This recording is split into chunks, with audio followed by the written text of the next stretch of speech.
Welcome back to the Changing Earth podcast with author Sarah F. Hathaway and co-host Chen Gibson. Blending survival, fiction, and fact to bring you entertaining education that will help you dream, survive, and thrive.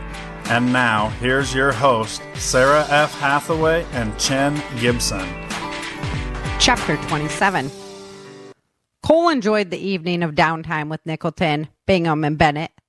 They talked of simpler times and battles fought on foreign soil. It was late the next afternoon before all the trucks were finally loaded, and they were on the road back home. "Alex is hilarious," Monroe commented with a chuckle. "That man's got jokes," Virgis Chappie agreed. "What were you and Bennett talking about anyway?" Monroe wondered.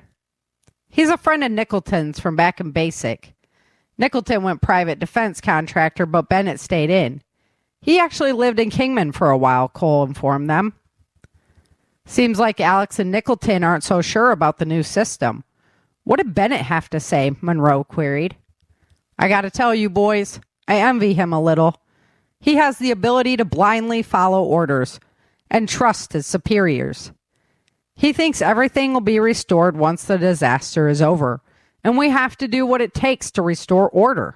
Cole recounted the man's words. "A by the book man?" Chappie wondered. "Question is, who wrote the book? Because the people certainly didn't vote for it," Monroe added.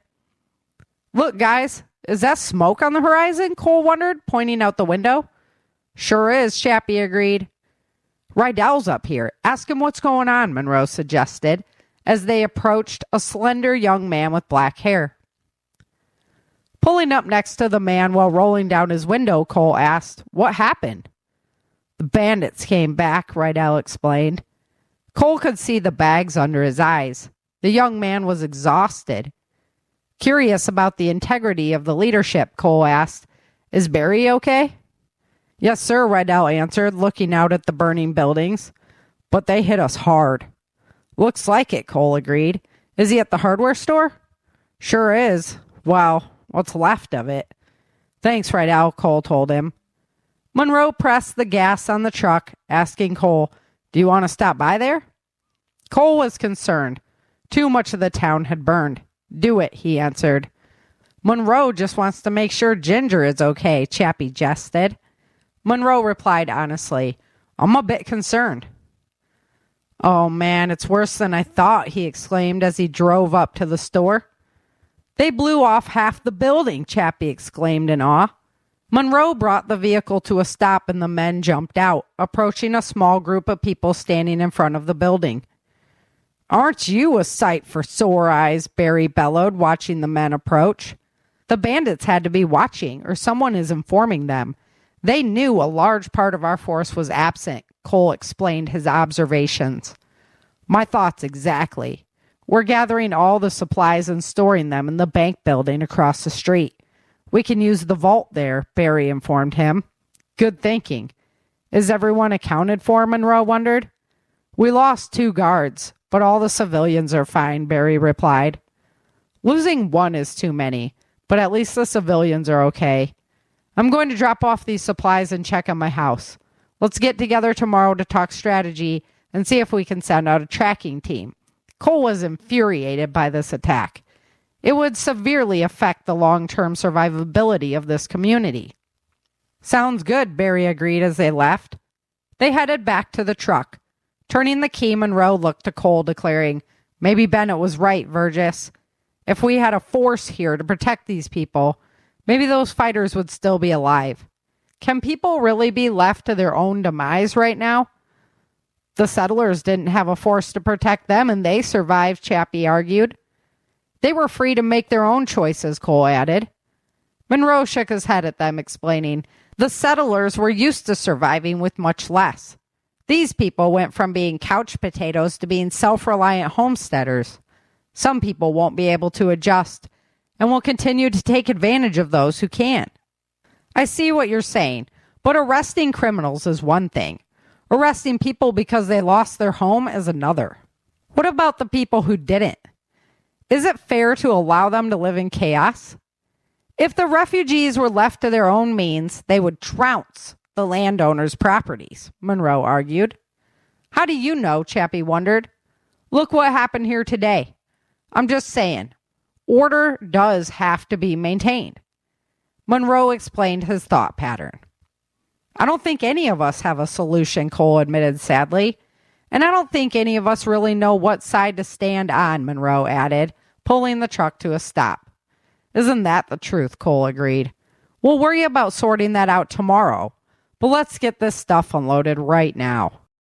What if I told you you could own land for $200 down and highly affordable monthly payments? YourCheapLand.com is your answer to bug out land, hunting, recreation, and whatever else your prepper mind can dream up. YourCheapLand.com has properties in Texas, New Mexico, Colorado, Oklahoma, Arizona, Utah. Go to YourCheapLand.com. Check out the properties, use the promo code PBN, and get $100 off your purchase.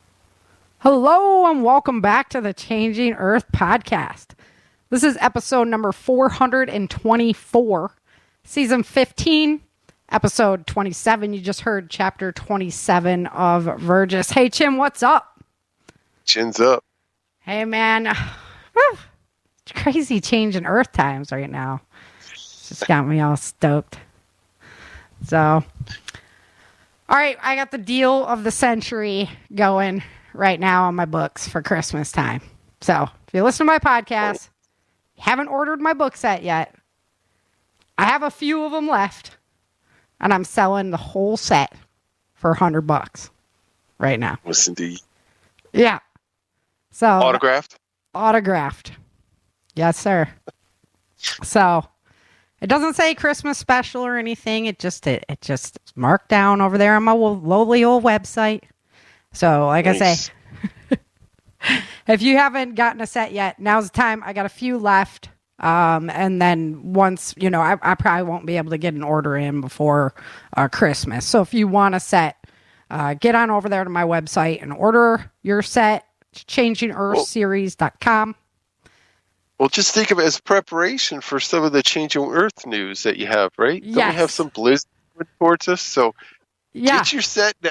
Have it stored up and ready and start reading once you're snowed in. You want me to do the time traveler stuff that I found? All right, well, we can put that out there, and then we can watch it together and see if the time traveler was right. Also got the Changing Earth merchandise over there. If you want that before Christmas, you better get your orders in as well. I'm getting mine in this week. So, Changing Earth merch. We got the sweatshirts are just bomb. I need another one. Yet. Yeah, hint, hint. If somebody wants to get me another one. I got the Knees Not Nuts shirt over there. You can bet I'm getting one of those. That'll just be great for whenever I'm out teaching classes. And then, You could patch. What? Knees Not Nuts would be a funny morale patch. Right? Yeah. Oh, I'll have to get in touch with Tim on that one.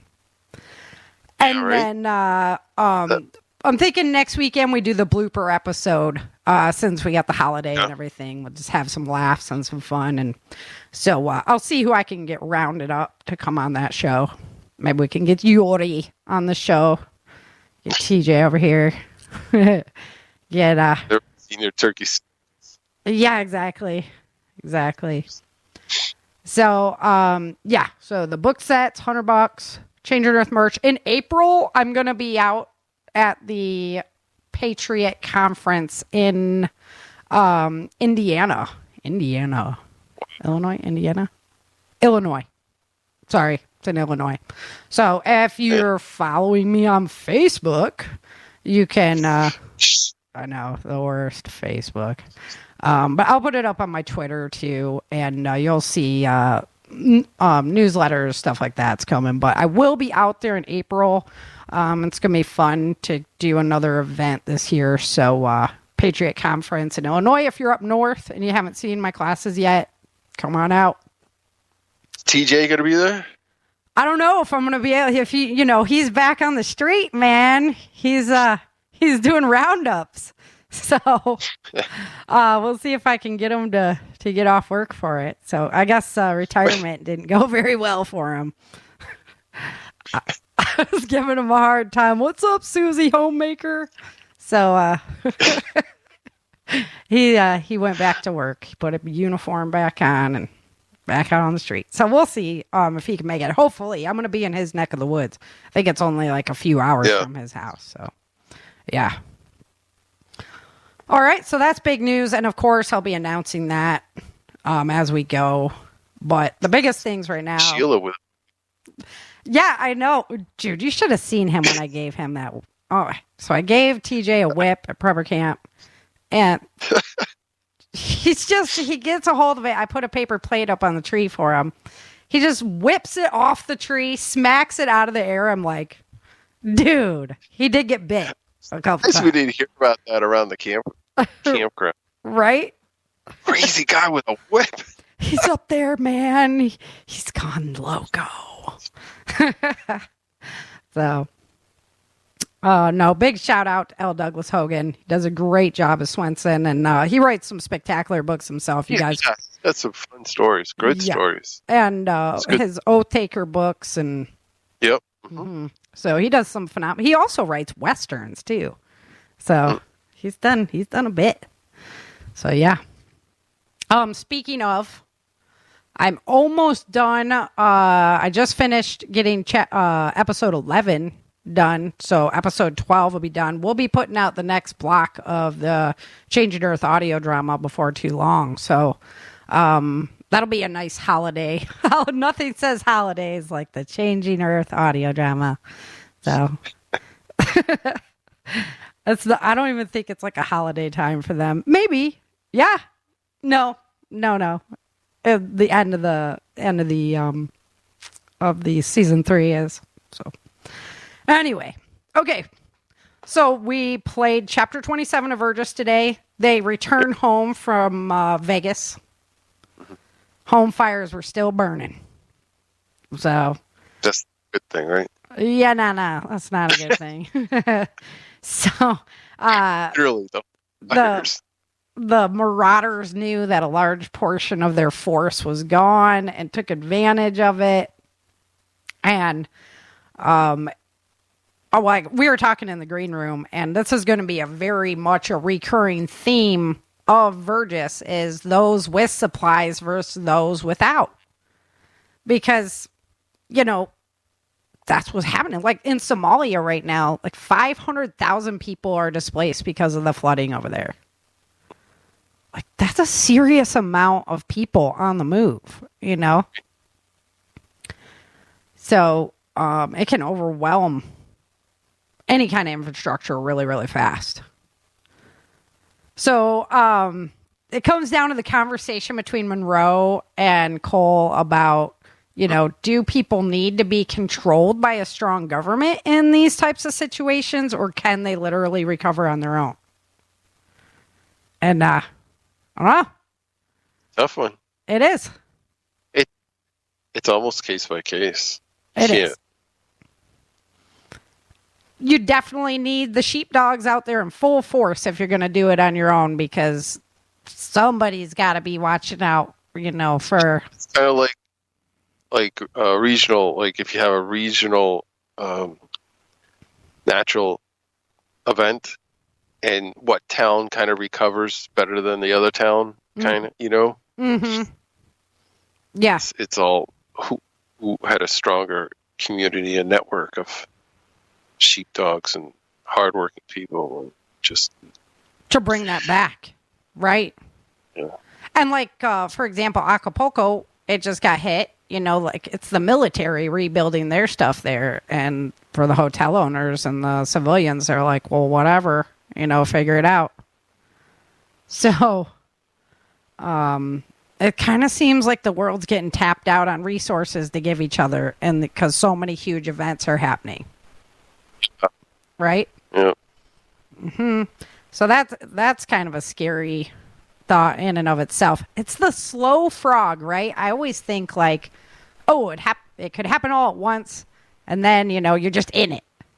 But it's like, it's been the slow turn up of like, okay, more disasters, more hits. And how do you can't, like, it's turn around, you hear another event. It's like another something to deal with. Right. You know? And how long can you just like deal with these long-term happenings over and over and over and over and over again? There's another storm hitting the UK. I mean, they're just getting battered lately. So it's definitely a conversation worth having. And remember, back Selko was real big. He was in the Bosnian War, and he talks about like, okay, so you can survive in your little corner. You've got your stuff, and you can make it. But like, what do you do when 250 people show up on your front yard? You know, his book is man. That whole thing talking about surviving through the war was crazy. The things that you have to think about doing, and man, right? That was a book. It's a read. Yeah, such a brain exercise that it definitely, his story just leaves me thinking all the time about like, okay, is any town really ready for this? Is anybody really, really ready for this? No. We're way too busy with technology, like just worried about like That's funny. One of my big things now is backups to my technologies. Right? Like my cell phone to radio to these off-grid texting systems. Like I'm going like deep into rabbit holes with all this stuff, but it's like I got into radio because of cell phone crap, and now I don't even think the radio is my best. I'm looking for 2 is 1, 3 is better. You know? Right? We're gonna have to do a show on just that, just your rabbit hole findings lately. But everything is like, it's like, a little solar, a little gas, a little propane, a little this, a little that, a little wood. It's like I'm trying to build as many fail safes as possible. It's crazy. Right? Yeah. I remember back days when I was just going to work like a little grasshopper. Right?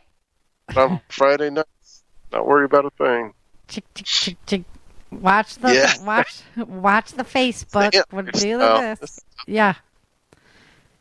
No, it is. And just with everything, as far as like the potential pole switch and what's going on with the earth, what our crazy, governments are doing, with just everything that's on the table, it's easy to just be like, well, I just don't want to pay attention to it and I want to stick my head in the sand, But the reality is, learning all those skills is really what saves you in the end. Especially, from experiment with all the skills now because, I know. Well, I mean, you and I have both moved to new states, literally, and different environments, and trying to learn how to live in those and off those environments. It's a challenge. It is. I mean, if you've got to pick up and go mid-swing, it's going to be hard. Yeah, it's a lot of experimentation. Let's see what works, what doesn't work. Talk to your neighbor to see what they found works. Right? Yes. That worked for you, Because the less wheels you have to invent yourself, the better. But not everything works for everybody the same way. So. Yeah, it's been years in for us. I mean, trying to get this garden situation squared away and everything, different states, topsoil of the region that you're in, and then all the different. I mean, I was so versed in wild forageables in California, and it's just so different here that it's like, goodness gracious, Yeah, Garden Girl agrees. After 4 years, still in the same boat. I know. So, and it is all about that. It's about talking to your neighbors. Oh, they put salt in the soil to help with their potato production and stuff down here, and different things like that we didn't really have to think about there. So, You're absolutely right on that point. And that's a lot of times they're talking about it too. So they're, it's not like it's a good way to build up a friendship. Exactly, and like get to know people. I do that on my walk all the time. Whenever I see gardeners out, I'm like, "Hey, gotta pick your brain." Don't mind my giant German Shepherd. But yeah. Oh, here goes that lady again. Oh my goodness, she's gonna talk about. I'm like always picking everybody's brain though. But man, you learn so much, and then watching when they plant and what goes down. Like my peach tree literally blooms in April. Okay, that is weird. As somebody who came from the Midwest, it's just way early. So you literally have to just start thinking about things at different times of the season than you did before. And so, yeah, if you have to pick up and move mid-swing, my best advice would be the Audubon puts out a really, really good book on regional plants and things like that. I would pick up an Audubon book for both your area and like surrounding areas, as many as you can collect basically in areas you think you might go. And then Native American, there's a lot of Native, like the regional tribes like have books on what their ancestors did. Those books are great for if you had to just learn to survive in that area all of a sudden. Well, that was a rabbit hole. Yeah, right? Yeah. But back to the skills, learning skills, which you can do, like especially from a female point of view, okay? Like, it has to be very clear that I can defend myself and that I'm useful, as a thinker, as somebody who can help you survive this situation.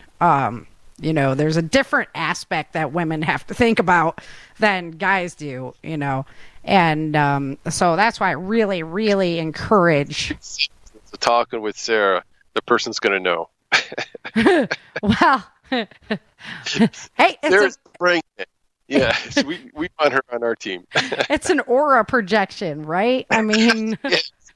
It is. It's like, I will just that Wolverine protect that. I will fight till I am dead. So it's just not an easy target because there's many more easy targets out there. But you also don't want to be arrogant and cocky and get yourself in trouble just because of that. Yeah. Right?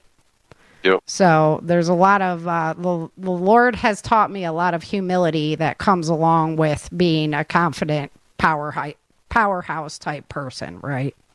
That, oh boy, I've almost learned to think before I speak. And the other thing is listen, right? Yeah. Yes. People love to talk about themselves. Yeah, exactly. And not listen to the other person, what they're saying. Yeah. So typically, if you can get somebody talking, you can learn a lot about what their group is doing or what, just if you can just get somebody talking about just anything, you're going to learn a lot of background instead of filling it up and filling their ears up with information, right? Well, you already know what you're going to say, right? Exactly. So you're not learning anything if you're just saying what's in your head. Yep. So, I mean, it could be like the best way to draw water out of the earth in your location or the best time to plant, like you were just saying, or when, Yeah. Yeah, when to pick certain plants. What's the biggest predator for your chickens in that neck of the woods? Yeah. Oh, man, I was out walking the dog Friday night, Saturday, and I heard the coyotes just whooping it up, man. I was like, they've been all over out here, too. Like, all over. I hadn't heard them that much. There was a lot of talking going on out there. I've been finding a lot of scat, like right at the end of the driveway. You're like, really? Oh, just letting us know you're here, because they do that. Like a domestic dog will always go off trail, but a coyote is going to go right on the trail to show you it's my territory. Yeah. So that, and I've been up against the gophers. Oh God, the gophers. Oh yeah. So, as far as it goes, though, think defense. The bigger your group is, the better. Right. because then you can go, strengthen numbers. Even so, again, I was saying, like, you can't be arrogant and stuff. Why? Because you can always lose to the law of large numbers. Like, it's not Hollywood, you're not Jean-Claude Van Damme. You're not going to be able to, or whatever, Jet Li. Yeah, exactly. You will fall to the law of large numbers unless you have superior firepower. And, that can be taxed as well by large numbers. If large numbers are working smartly. Mm-hmm. Exactly. So, yeah. And then we were talking, in the green room, like, okay, so everybody's like, well, I'm going to protect my stuff. I'm going to be out there with my guns ablazing, blah, blah, blah, blah, blah. Really? You're just going to slaughter 50 people in your front yard? I sent Sarah a gif of a guy in his double barrel shotgun. Right? Yeah. People with supplies versus those without. And yeah, the gun's going to be the answer. I just don't see it. I don't know. It's just, it's going to be tough, man. It will be put to the test as far as, like, that's why I do so many shows on values. Because it's going to come down to your values being tested no matter what. Yeah. I mean, they're all being tested right now, let alone then, So, but defense, think, taking care of your family. And bugging out is always an option. If you leave before the fight starts, that's when you're going to survive. Right. So think about food for the move. Ration bars, rice, peanut butter, sprouts, forageables, things like that you can eat along the way, that are easy to carry, that you can, live off of for a while. And then train, man. I still train 4 days a week, I'm not going to any school right now. But I'm still training my body 4 days a week to make sure I'm ready to go. Make sure my punches are sharp. I'm quick. Just in a while. What's that? We see those garage pictures every once in a while. Yeah, still going. Still going. Yeah, it turned cold out there now, so you got to get warmed up a little bit more. You don't have to worry about muscles, stretching as much, but you do have to make sure they get good and warmed up before you go. I've been thinking about doing, like a weekly program of what I do to share with everybody. So, but some of them are specific, like injury specific, things that I'm working on because I'm not a young person anymore, and I got some aches and pains and things that have to be strengthened. Don't think about it after you're already like sore the next day. Oh. Yep. It's like, I was just doing this, no big deal. Yeah, no. Big deal. Yeah. So, and then I haven't been really crazy on doctors lately, so if I can take care of it myself, then game on. Yeah. I had another thought. Multiple baskets for your eggs. Yes. So you don't want to have so you got a great house with a great setup, but you have a house fire, or you have a home invasion, or you have this or that. You might want to spread stuff out. Yeah, where are you going? Mm-hmm. Right. And, whether it be, a friend's house, family member's house, or vacation property, or whatever your thing is, you might want to spread some of your goods around. That's a good idea. Always a good idea. Gotta have a plan B, C, D, in motion. Luckily, I got, good friends all over the place, but, I've tried to start local groups, and it always seems like we have way too many chiefs and not enough Indians, so haven't really found anything that goes in sync. And that's why I say humans are mostly an adaptive species, We wait for something to happen and then go, oh, crap, we got to adjust to this, right? So I'm not really surprised that people aren't proactively thinking about things because, their life is full of run to get your coffee or whatever. First world problems we can imagine we have as us, cushy, victimized Americans, Oh, so pampered. Life is good, man, if we can just keep it this way, and keep the corruption out. That's the thing. When life gets too good, people get too comfy, and then they quit looking at who's in charge, and then start getting taken advantage of, and that's unfortunately what happened. So, Yeah. Got to keep virtues alive, whether that's through God or nature's God. You got to keep virtue alive or it doesn't work. So, but unfortunately, when it comes down, I don't have an answer to what to do when there's supplies versus those who don't have supplies. I mean, there's going to be hungry people. Mm-hmm. How can your heart not go out for, kids that are starving? I mean, but then you're giving up your whole food supply to them. And with your family or your little right community. And then as that parent who's watching somebody else's kids eat and yours aren't, what aren't you going to do to make sure that yours can get through, So yeah. It's going to be a test for sure. Get right in your own heart and your own community and do the best you can. It's again, like our first bullet point was prepare the community, right? The more everybody's prepared, the less people are going to be starving and looking for handouts or demanding handouts. Food banks might be a great place to get involved with. I know we have a big one here in Lindale, and that might be a great place to kind of get involved with for starting, real preparedness journey for the community. And then, of course, they have like the local CERT stuff, but, I'd really rather stay like away from the government. Well, yeah, I've been trying to figure out how to get involved in my local community because I really think I think people like us need to be involved in, like you were, some kind of outreach to nurture the proper mindset. You know what I mean? Right. Right. And then the other thing is, too, if you're near a big city, you got to get the hell away from there.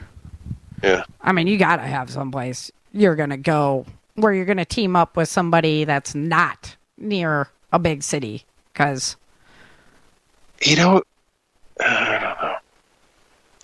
I just don't think, they're going to be pouring out of there and they're going to be like, oh, the country people have the food. And that's when, there's going to be big problems. Well, I moved from a decent-sized city, not a huge city, but decent-sized city to very rural, right? Mm-hmm. And it's not like Midwest, like that rural, but it's pretty rural. And there's still drug problems, right? Yep. And all the crime that's involved with the drug issues. Yep. And there's been talk, and it's been talk that I've heard from legit sources and multiple sources that like cities are busing homeless people out to our neck of the woods. Huh. Yeah, right? Yeah. Here you go, survive in nature. Survive off them. Yeah, in the little town instead. Some like small towns like around me, but yeah, so they take them out of a bigger city, or, medium-sized city, and drop them off in these little rural towns. That's crazy. Yeah, and I thought a friend told me about it, and then I heard some other people of status in the community talk about it. You're like, it's really happening. Yeah, when you hear it from multiple sources. Mm-hmm. Like, so, I don't know how you're going to get away from all the issues. Our sheriffs would be like, get the hell on out of here. Actually, it was a talk.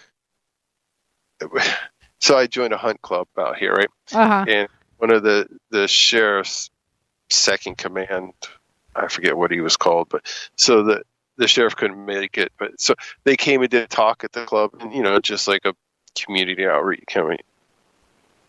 So they came and talked, and he mentioned it. Crazy. Talk that one of the cities around here was busting people out. Oh, I know what city it is, I bet. Yeah. Yeah, I do. Oh, man. So that's interesting, right? So I'm just saying, the more we can get our neighbors and, townspeople all together and thinking on the same page, the less it'll be easier to deal with this Some kind of a plan, right? And Yeah. I'm sure they have it. I'm sure every city has it written into their bylaws. So maybe I'll do a little research on that and figure out, what. I was actually talking to one friend. He was like remember civil defense? There used to be civil defense. Yep. It used to be like a big thing. There used to be like bunkers in all the high schools and. Yeah, my son was on the Civil Air Patrol. Yeah. Mm-hmm. So it's like, why that needs to be a thing again, right? Yeah. Get people involved. It's volunteer. I mean, you're paying for whatever, but it costs the government nominal, and it gets the people involved in. Oh no! Weren't you the one who put up the thing about they're shutting down the whole civil ham radio defense? It was the Marines or the Navy. I think the Marines were shutting down. They had like a broadcasting where you could talk, because I know like you could talk to the space station if you want. If it flies overhead, occasionally you can talk with them and get like points and stuff if you do contesting. But the Marines had a station where you could talk to them, so they're shutting that down. Which makes me think, well, another rabbit hole. But it makes me think they're pulling in on all like the Marine Ball and the ham station. Like, why are they starting to pull back on all this fringy stuff? What's going on? Right. Garden Girl was asking us, what do you consider near a city? And so I was saying, 40-minute drive is still a walkable distance. It's still, once that city starts emptying out, then they'll just start expanding from that city. Like, I need to be further than a gas tank away. Yep. Yeah, because that's still an easy drive. Yep. People in their car and run out of gas. So, what, cars, 20, 25 miles to the gallon, kind of an average. Some get better, some get worse. Yeah. So if you 25 miles to the gallon on 20, so that's 400, 500 miles, right? Yeah. Right? That's about how far you can go. Yes. Yeah. And one take a guess. Yeah. Yeah. So I'm a couple hours away from Dallas. Yeah. I'm like an hour and a half, say. Shreveport, I don't really think would come this direction, but Dallas. Yeah. Yeah, you're pretty close to Dallas. You can get there and back with a tank. Yeah. In an hour. Easily. Yeah. Mm-hmm. So. Yeah, we do it all the time when we have to take people to the airport and stuff. Yeah, so it's still pretty darn close. Yeah. I will say that, and then we're also by, a smaller town as well that's, still a pretty big city, though. So. I'm kind of, triangle between three decent-sized cities. Mm-hmm. So, not huge, medium-sized. So. Definitely have to think about that, because when you have large crowds coming out of those types of cities. On the East Coast, on the two coasts, it's hard to get, 500 miles away from the city. Yeah. Oh, especially on the East Coast. You really can't, because... No. That's why I didn't move to, train to your advantage. Try, that's why everybody has some mountains. So, I was thinking about moving to Knoxville, right? Knoxville? Yeah. Mm-hmm. Yeah. And I was like, man, that is right at the pass of the mountains. If something were to happen East Coast and they were just pouring through, that's where it would happen. So I was like, nope, not doing that. I don't really know, where the best place is. And that's why I'm saying, there's not an easy solution to this problem. No. At all. This is just doing a thought experiment so we can understand, there might be a time when it's okay, I'm just leaving my house because there's nothing we can do, and I want to keep my family alive. Move into a new town or a new location, you're the odd man out for a long time. Right? And if you do leave, now you've left and you're like, on your own. Now you're one of the ones who doesn't have coming against those who do. Like here, I mean, I had a career in the building industry, right? Yep. And then I moved here, and I was having a hard time finding people to build my house because I didn't have a network of people like I did in my previous location. Exactly. And it wasn't really that far. It's not like you moved from California to Texas, Oh, no, I'm one state away. Yeah, exactly. Yeah. So, yeah, I know. It does. It takes a long time. And even even when I was back in Cali, I went to high school for just a little bit with a lot of the people in the town where I lived. And there was still the old townies, that all went to high school together and everything. Like I kind of fit in there. I mean, my husband totally did, but and then there's the newbies, So, yeah. It's funny. I grew up, I lived out of town. I had to be bussed in. So there was the towny kids. Oh, right. This was a tiny little. Right. There was the towny kids, and then there was the country kids. Yep. On the bus. Yeah, the country kids. So, yep. Garden Girl says most won't even have a full tank. This is true. That's why I say 40 minutes is still even walking. You can walk that and not too bad of a time.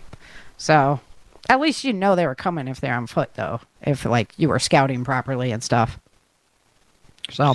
Well, hopefully by the time they get to you, they're tired.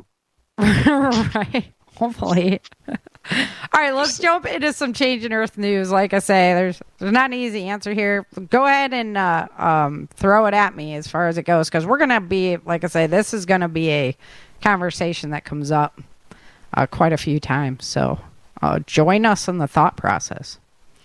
All right, here we go with the music.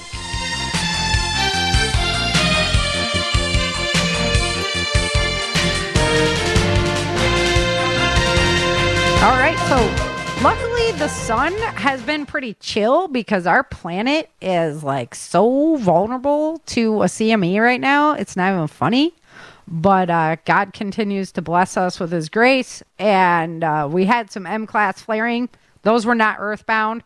We are expecting one CME on the way from Thursday's eruption.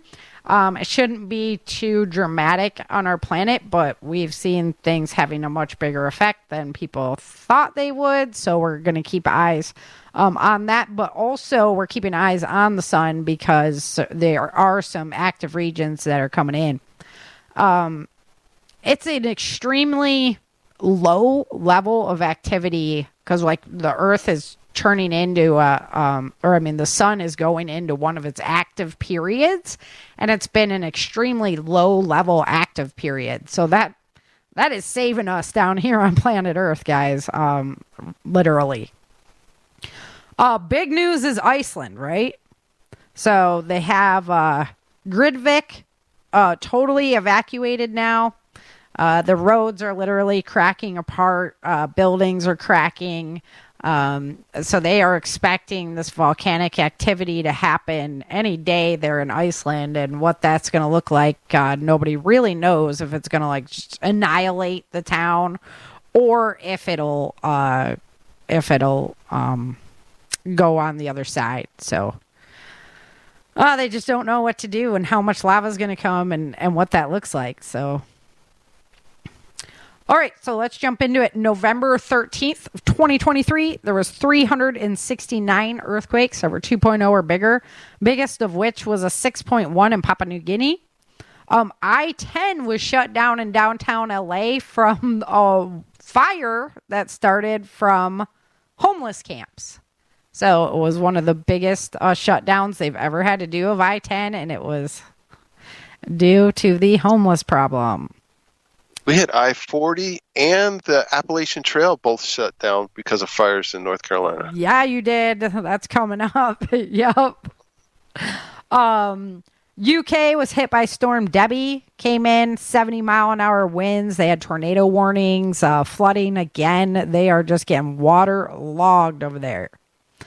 Somalia, like I was saying at the beginning of the show, it's killed more than 30 people in flooding and has displaced 500,000 plus people. So, that's a lot. Yeah, to be on the move. So prayers out to everybody over there. And then, there you go. 500,000 people on the move because of flooding. Crazy.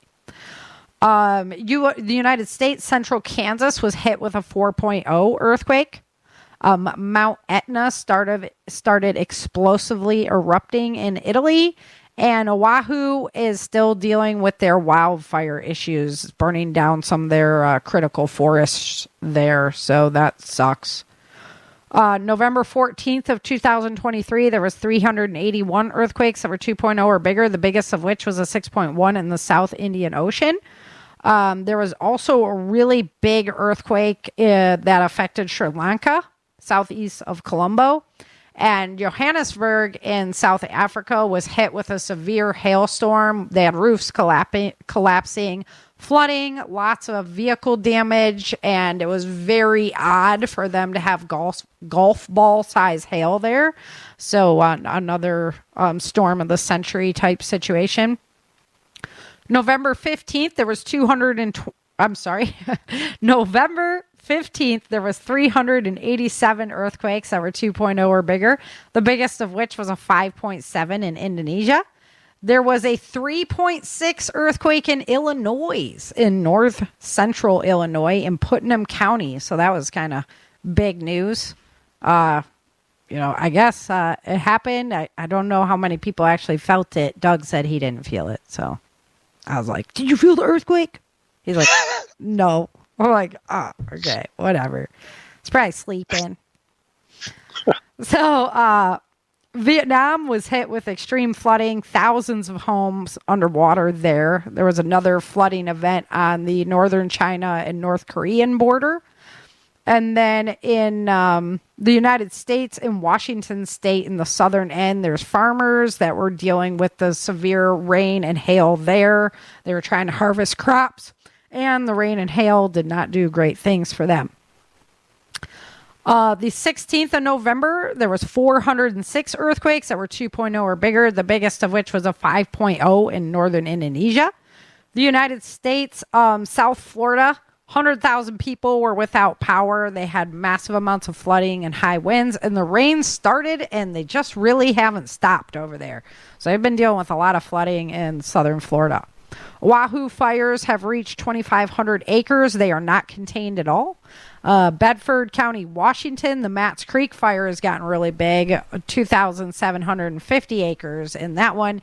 And they did declare a state of emergency in Virginia due to the amount of wildfires burning there. When you look at it comparatively to like what happens in California, for somebody who's been dealing with California wildfires for years, it's like super tiny numbers. But when you think about like the size of the state compared to California, well, then I guess, it makes sense. So the fires are burning there in Virginia. November 17th, there was 430 earthquakes that were 2.0 or bigger, the biggest of which was a 6.7 that shook the Philippines and South Mindanao. Lots of damage occurred there. 7 people at least have been killed from that earthquake and did not do great things for the Philippines. Florida was targeted by 2 storms that hit. The rain just kept coming for them. And then there was a couple of tropical cyclones that were potentially forming out in the Caribbean. And they're like, wow, this is super crazy because our hurricane season should be over. But it was looking like it was going to stir up a little bit. In Queensland, Australia, the Gold Coast was hit by a wall of hail that just came through, did some massive damage over there. And the Matts Creek fire there in Virginia grew to 5,148 acres. On the 18th of November, there was 325 earthquakes that were 2.0 or bigger, biggest of which was a 5.5 in Papua New Guinea. Jamaica was hit by a tropical depression, causing flooding and massive landslides there. Kenya was hit with more flooding in Mombasa. Dozens of people died in that event. There was a 3.6 earthquake in West Texas, and they were still assessing the damages in the Philippines from the earthquake that hit there. They had shopping centers that collapsed. Lots of like cranes in the city, things like that came down, just massive amounts of property damage from that earthquake. And then Dubai was hit with another severe storm. They had to cancel all their flights. They're having flooding issues and whatnot over there. November 19th, there was 336 earthquakes that were 2.0 or bigger. That is today, by the way. We are on a moderate alert for earthquake activity, the biggest of which today was a 6.0 in Japan. There was flash flooding in the Dominican Republic due to tropical rains there. California and the United States, we've been seeing some heavy storms off the coast, and Santa Cruz County has issued a flood advisory. The Horn of Africa was hit with the worst flooding it's seen in a century. 130 people killed, and that came right on the heels of that hailstorm. Cyclone Midhili hit Bangladesh. 7 people died in that event.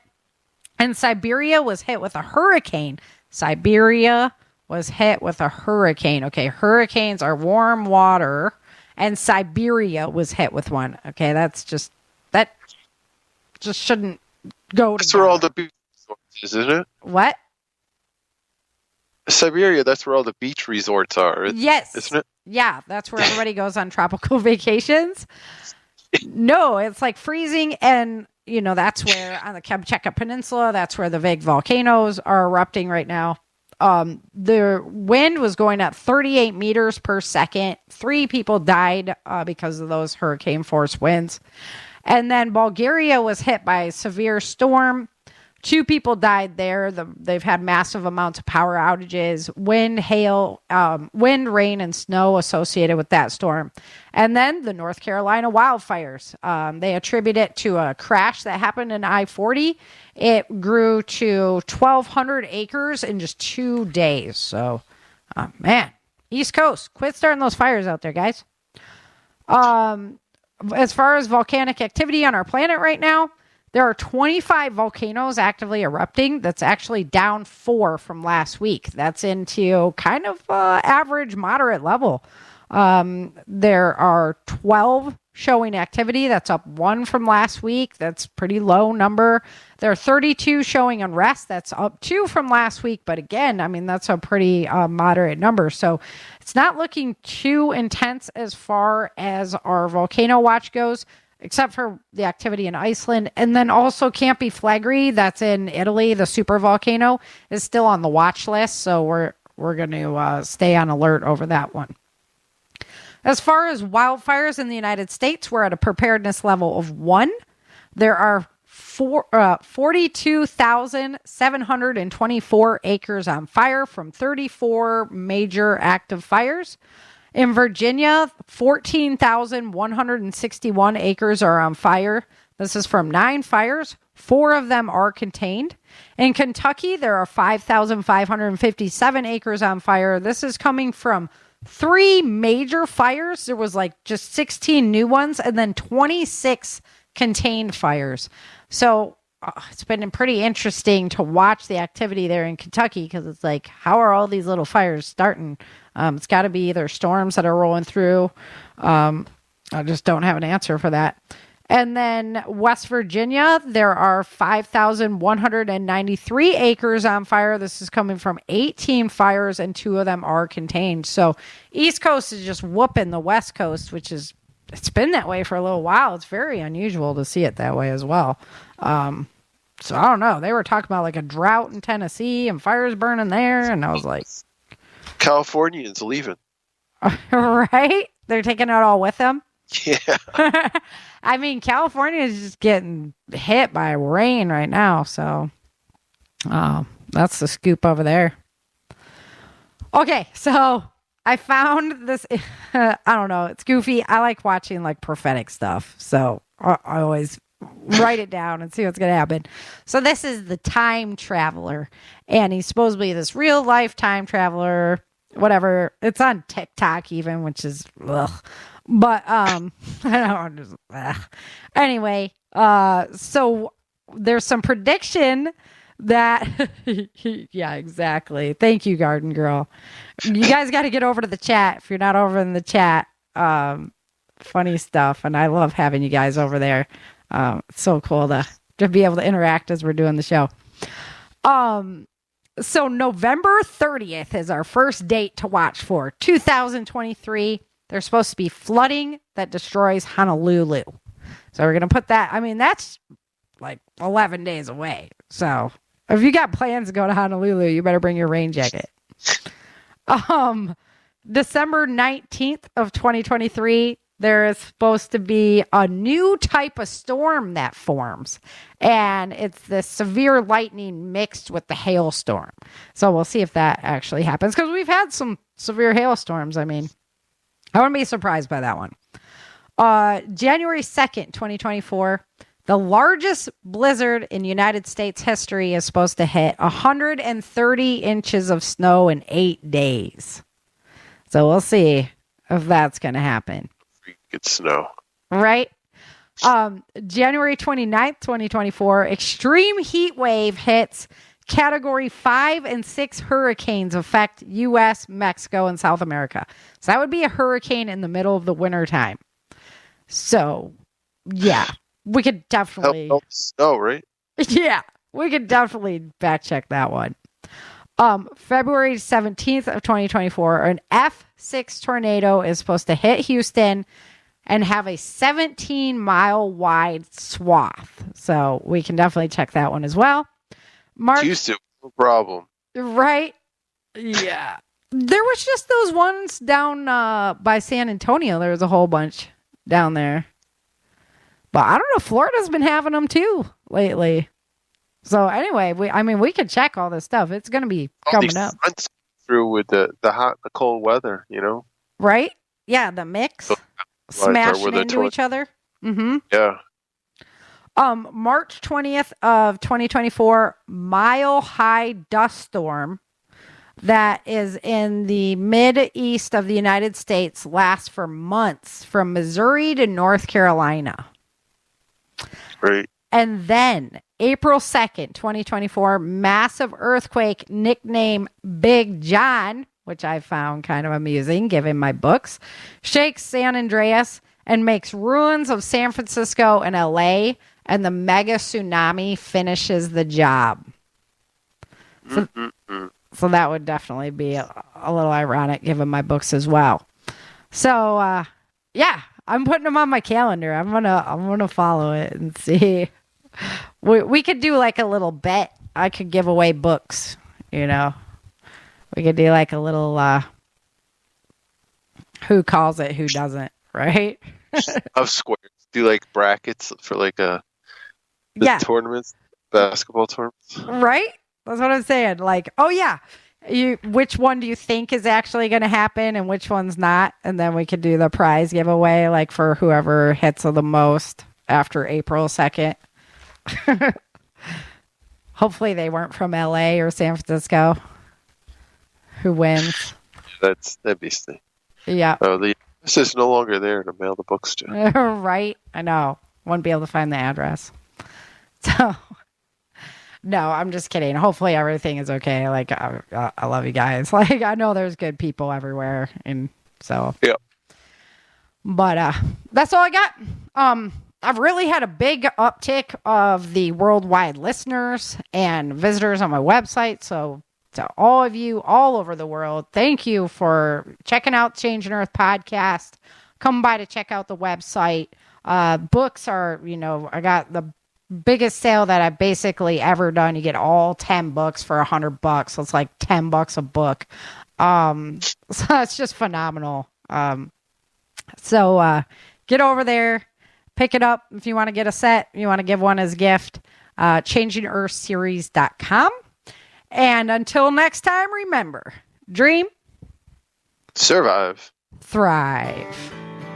Thank you for joining Sarah and Chen for this episode of the Changing Earth podcast. Don't forget to pick up your copy of Day After Disaster, Without Land, The Walls of Freedom, Battle for the South, Dark Days in Denver, and The Endless Night at www.authorSarahFHathaway.com. If you love the Changing Earth series and podcast, become a supporter while you're there.